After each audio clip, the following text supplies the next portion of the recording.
Hi viewers, welcome to technical mind pro channel. आज की इस वीडियो में हम डिस्कस करेंगे कि जो मैकेनिकल के फिटर्स होते हैं specially for pharmaceutical, chemical and food industry के लिए इंटरव्यू के जो मेन क्वेश्चंस हैं वो कौन कौन से पूछे जा सकते हैं। सबसे पहले, which are main three components of planetary gear box. Pharmaceutical industry में या आप प्रोसेस प्लांट की बात कर लें या केमिकल की या फूड में बहुत सारी जगहों पे गियर बॉक्स यूज हो रहे होते हैं। इसमें जो प्लेनेटरी गियर बॉक्स होता है उसके मेन थ्री कंपोनेंट्स कौन कौन से होते हैं। सन गियर होता है, प्लेनेट गियर होता है, रिंग गियर होता है। ये तीन मेन गियर्स हैं जो कि प्लेनेटरी गियर बॉक्स में मौजूद होते हैं। How much percentage of carbon in mild steel exist. Mild steel में कार्बन की कितनी परसेंटेज होती है। अब सबको पता है कि जो स्टील है उसकी डिफरेंट टाइप्स होती हैं, जिसको हम एसएस कहते हैं, स्टेनलेस स्टील, फिर माइल्ड स्टील जिसको एमएस भी कहते हैं, जीआई भी कहते हैं। इस तरह मुख्तलिफ टाइप्स हैं। वो बेसिकली कैटेगरी उनकी जो बनती है वो कार्बन की परसेंटेज पे डिफाइन होती है, कार्बन की परसेंटेज कितनी है। जो माइल्ड स्टील होते हैं उसमें कार्बन की परसेंटेज 0.5 टू 0.30% पाई जाती है। Which gear does not rotate in planetary gear box. अभी हमने जो बात की कि प्लेनेटरी गियर बॉक्स में तीन मेन कंपोनेंट होते हैं, उसमें से कौन सा कंपोनेंट है जो कि रोटेट नहीं करता।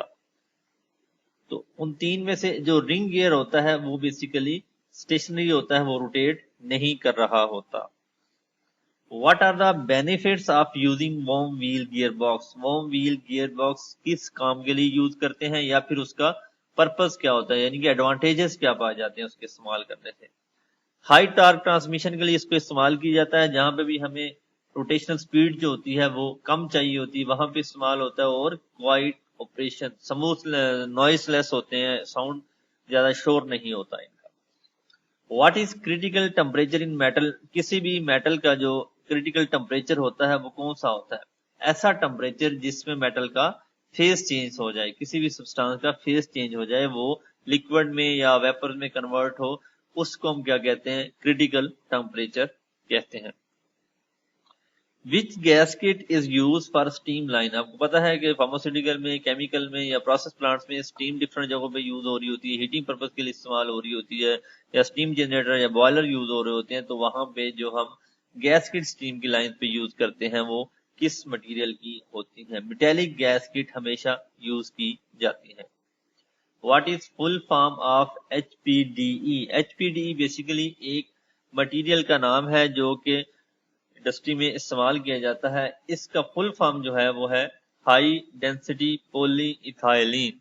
HPEDE stand for high density poly ethylene. In which Lovejoy coupling model spacer is use. कौन से लवजॉय कपलिंग मॉडल में स्पेसर इस्तेमाल किया जाता है। L type, S type, SW type या RSS टाइप में। तो इसका जो करेक्ट आंसर है वो है RRS टाइप लवजॉय कपलिंग में हम स्पेसर को इस्तेमाल करते हैं।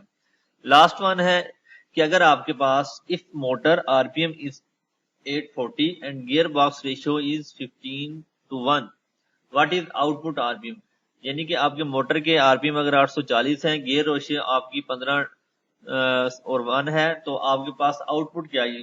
बहुत ही आसान है। किसी भी आपकी ये एग्जांपल के तौर पर 840 लिया हुआ है, 15 कुछ भी हो, आपने सिंपली क्या करना है, आरपीएम को गियर रेशियो पे डिवाइड कर देना है, तो आपके पास जो आपका गियर का आउटपुट होगा उसका आरपीएम आ जाएगा। एक क्वेश्चन आपके लिए छोड़ रहा हूं, what is internal diameter of 6402 bearing. जो 6402 का बेरिंग है उसका इंटरनल डायमीटर क्या होता है, ये आप कमेंट में मेंशन कीजिए। इसका राइट आंसर जो है, I hope that this video will be useful to all of you. Please like and share the video. Thank you.